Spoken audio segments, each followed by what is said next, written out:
One of the things Compile Heart's Galapagos RPG project has been keen to do ever since its inception is experiment with mechanics, particularly when it comes to combat. Death End Request is an excellent example of this, featuring several layers of mechanics that keep things consistently interesting as you play through the main story and the optional side content. It's also one of Compile Heart's better balanced games to date, featuring a smooth incline in challenge factor rather than sudden unexpected spikes. Let's take a closer look at how it all works. Death End Request isn't the first Compile Heart game to get a bit experimental with mechanics. Just within the Galapagos RPG project, we've had Omega Quintet's fascinating performance-based combat that places as much emphasis on showmanship as damage output, and Fairy Fencer F's interesting take on turn-based battles, featuring techniques you typically expect to see in a fighting game or brawler, such as launchers and pursuit moves. Meanwhile, in the broader context of Compile Heart's modern output, the company's flagship Neptunia series has continually experimented and refined its formula over the years, ranging from elaborate custom combos in the original game to the strong emphasis on area effect attacks that developed over the course of its subsequent instalments. What we have in Death End Request is a little of this, a little of that, and then a whole dollop of a few completely unexpected things. The basic format of Death End Request's battle system initially seems similar to the combat we've seen throughout the later years of the mainline Neptunia series. That is to say, on each character's turn they are able to move around as much as they like, and their weapons and skills have an area of effect rather than a single target, making positioning of extreme importance for efficient killing. That's about as far as the resemblance goes, however, because immediately you'll see a few differences from Neptunia. For starters, there are no limits on a character's movement, whereas Neptunia games give each character a move stat that determines the size of the circular area in which they can freely position themselves when it's their turn. In Death End Request, each and every character can position themselves anywhere in the arena when their turn rolls around. Core to Death End Request's combat is what it calls the Triact system. This quite simply means that on a character's turn they're able to perform up to 3 actions. There are a couple of limitations, however. Specifically, all 3 actions must be triggered from the same position in the arena, and the character must have enough SP to use all the actions before triggering them. That means you can't put a powerful expensive move as your first action, use a potion or an SP restoration skill as your second action, then queue up the super powerful move again. You need enough SP to do all the actions you want to queue up. The fact that you can't move between actions in a Triact makes for some interesting tactical considerations, particularly when you're trying to do disparate things in a turn. Sure, you could use your revive skill on Lucille, who's been knocked down yet again because she's a squishy mage, but if you do that you need to be fairly close to her, unless you can't quite get close enough to engulf all the enemies in that large circular area effect attack you were hoping to unleash. Do you leave Lucille knocked out for a turn and hope nothing horrible happens to your other 2 members, or do you cut your losses and make less efficient use of your attack skill? Or perhaps a different skill? Careful choice of skill and target becomes increasingly important as the game progresses too. There are 2 main considerations when determining your combination of skill choice and target: element and damage type. In elemental terms, the game eschews the usual 4 elements system in favour of 3 elements in a triangular relationship. Moon beats sun, sun beats star, star beats moon. Each character and enemy embodies one of these 3 elements, though both characters and enemies often have the opportunity to use skills from outside their main element too. And just to throw a spanner in the works, certain enemies are capable of countering a specific element before the skill fires off. This interrupts the user's turn and often does some damage too. Meanwhile, there are just 2 damage types, physical and magical, and you'll find that this in particular makes an enormous difference to your damage output. We're talking the difference between 3 and 5 figure damage per hit later in the game, with most attacks hitting more than once. When combined with the elemental system, you can really output some astronomical numbers by picking your targets carefully and using the best possible skill to deal with them, which isn't necessarily your best or most expensive skill in many cases. You get 6 characters in total over the course of the game's story. There are 2 for each element, and one of each pair tends to favour magical attacks, while the other favours physical.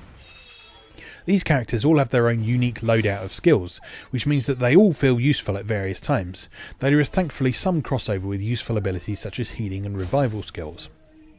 There's a nice sense of theme to how the characters are set up too. Main heroine Sheena, as an intelligent young woman, has primarily magical attacks, for example, while her fellow moon element character Claire is an ogre, though we're talking hot girl ogre here rather than more traditional interpretations, and as such she favours physical attacks. Clea is also introduced to the party as a peddler of somewhat questionable repute, and as such a number of her skills can make use of the party's accumulated funds for various useful effects. Her spend 50,000 to restore everyone's HP and SP to full is especially useful if you're feeling particularly flush. You're free to arrange your party how you see fit within certain limitations. There can be 3 fighters active in combat at any time, and a character can use their turn to swap with their backline partner if they so desire. You can also keep party members in reserve slots, but in the base game there's no reason to do this. It only becomes necessary if you download a DLC character and increase the overall squad size beyond 6.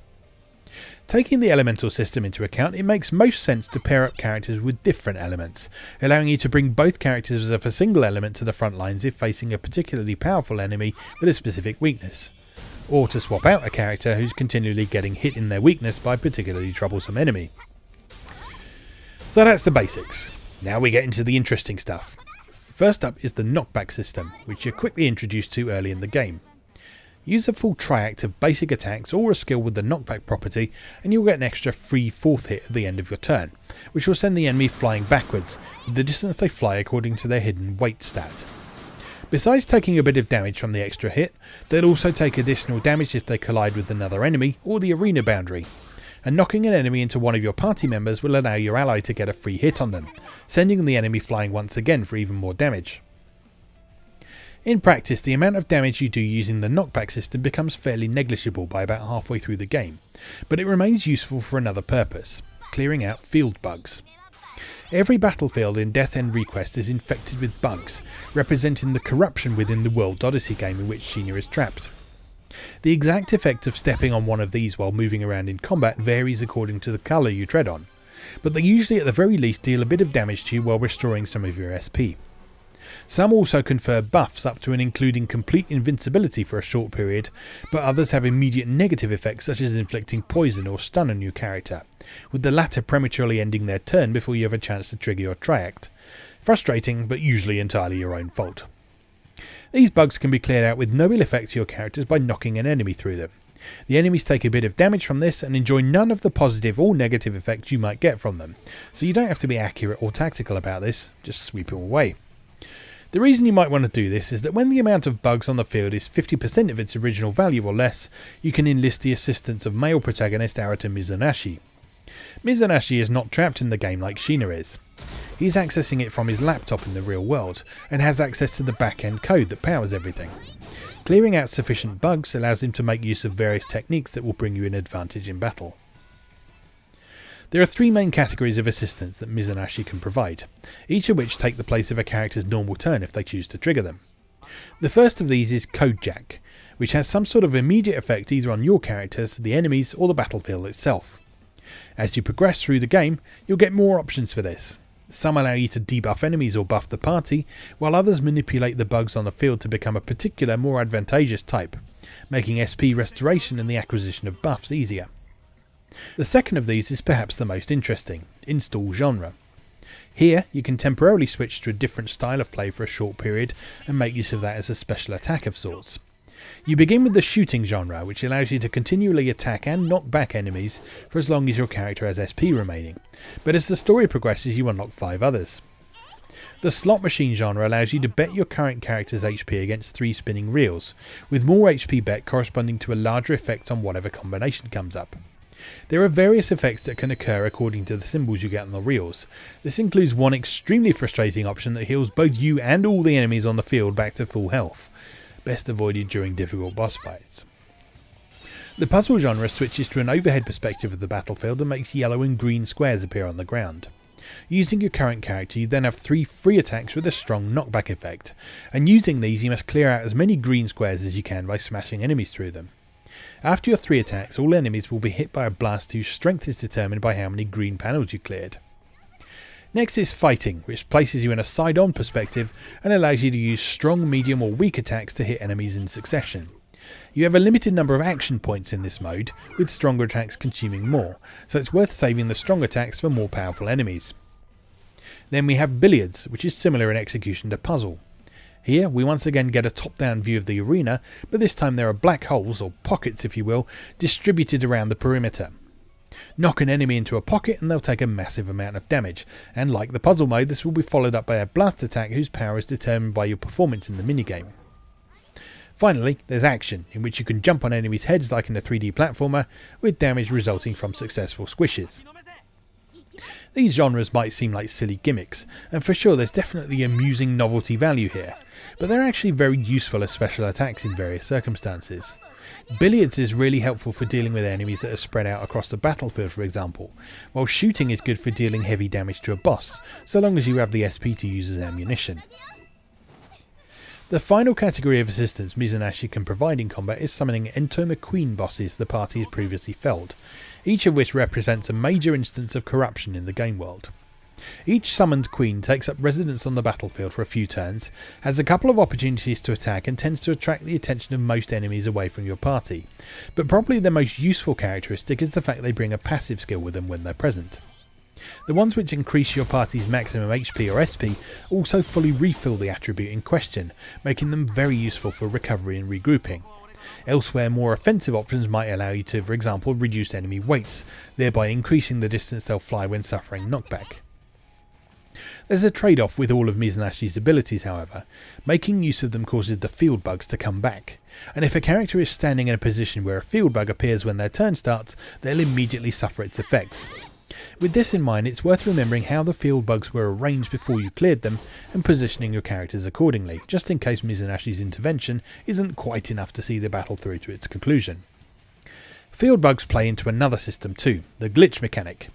Whenever they're hit by an enemy attack or step on a field bug, a character builds up corruption, represented as a percentage value. At 100%, the character goes berserk and then dies, so this is best avoided. However, at 80% they transform into their glitch mode incarnation, which is considerably more powerful and has access to a devastating arena-wide attack that can be used as the third and final skill in a triact on their turn. Enemies also have corruption values that can build up over time. When an enemy hits 100% corruption, they'll be fully healed and become more powerful, so this is obviously best avoided. Some of Mizunashii's code jack skills allow you to manipulate enemy corruption levels to a certain degree, but the safest thing to do is usually to defeat an enemy before corruption becomes a problem. The final piece of the puzzle is a system called Flash Drive. Characters do not learn skills on level up in Death End Request. Instead, the acquisition of new skills is dependent on the triact you use. Particular combinations of skills provide the opportunity to learn a new one. This is clearly indicated by a light bulb icon and a percentage indicator when you've found one, with the latter reflecting the chance you'll successfully learn a new skill after unleashing the triact.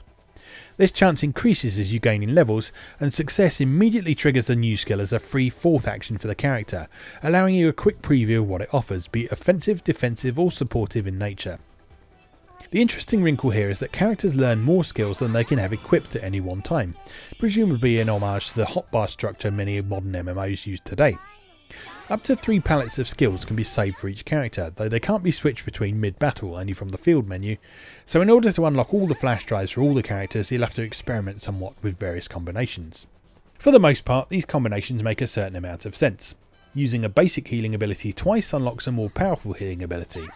Using an attack skill followed by its more powerful upgraded version unlocks a third, even more powerful version. But in a few instances you'll have to combine supportive and offensive skills in creative ways.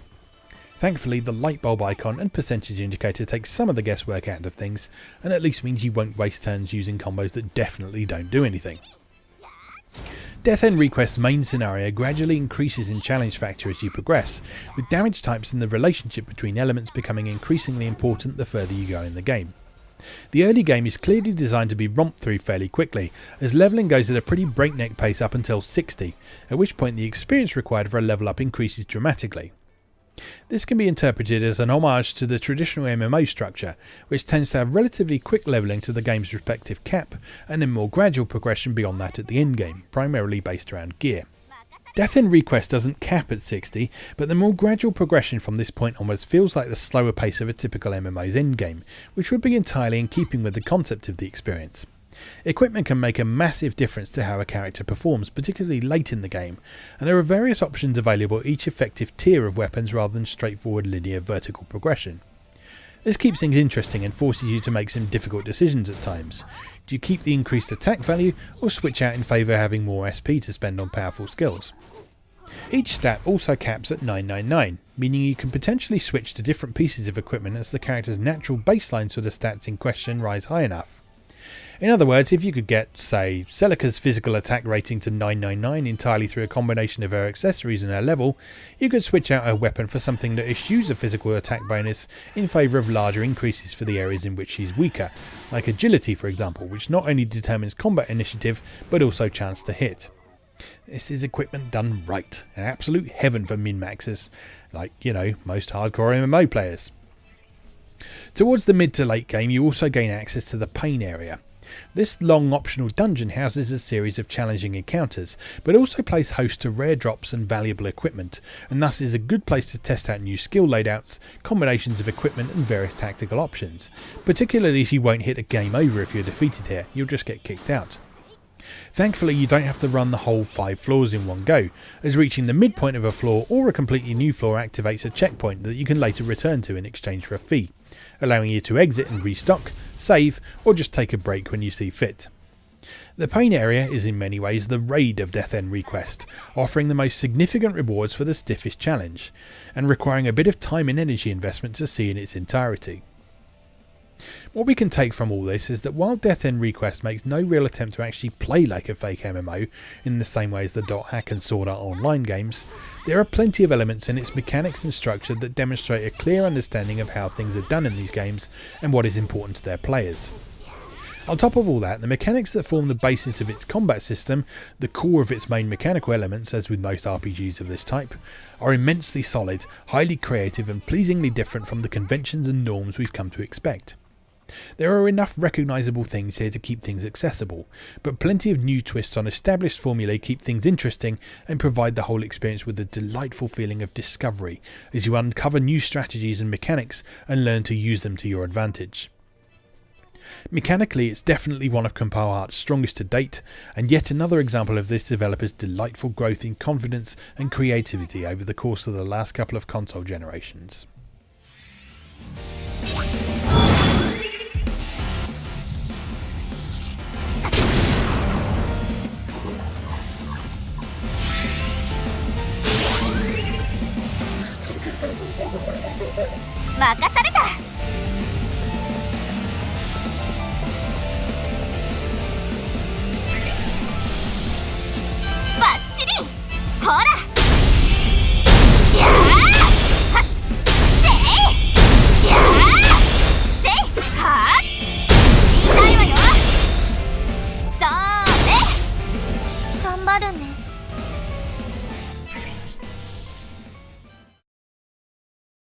Thanks for watching.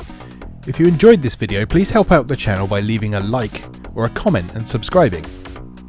Be sure to check out moegamer.net for new articles on Japanese and Japanese-inspired video games, new and old, every weekday.